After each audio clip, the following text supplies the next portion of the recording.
Gəncə klubunda çalışmaq bir tərəfdən çətindir, bir tərəfdən də asandır. Çətindir ona görə ki, böyük bir təzyiq var, böyük bir baskı var. Və məsələn, hansısa futbol ənənəsi olmayan, bəlkə şəhərdə, bəlkə rayonda belə təzyiq olmayacaq bir klub rəhbəri olsan, amma Gəncə biraz o baxımdan qəliz bir şəhərdir. Hamı futbolu bilir, hamı futbolu istəyir və tələbkardırlar. Digər tərəfdən onu nəzərə almaq lazımdır ki, Erkin İbrahimov özü də, məncə Fərman Əlizadə özü də bunlar əslən Gəncədəndirlər. Yəni Gəncə şəhərinə yad adamlar deyirlər. Öz şəhərlərinin komandasında çalışacaqlar.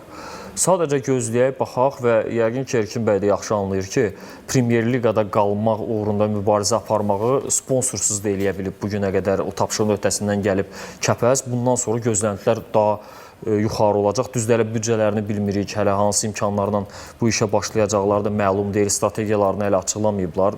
Təbii ki, təyinatları yeni olub, yəqin ki, yaxın günlərdə bu barədə də məlumat verəcəklər.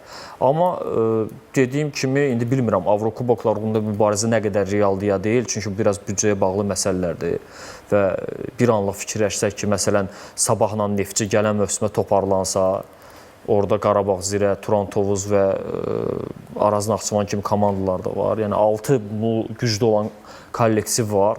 Biri də 7 olsa o deməkdir ki, o 4 vəsiqə var. Bunun uğrunda mübarizə aparmaq elə asan olmayacaq. Amma yenə də nə də olmasa bundan daha yaxşı bir Kəpəz yəqin ki, görə biləcəklər Gəncəli azarkeşlər. Uğurlar arzulayaq, baxaq görək gedişat nə olacaq.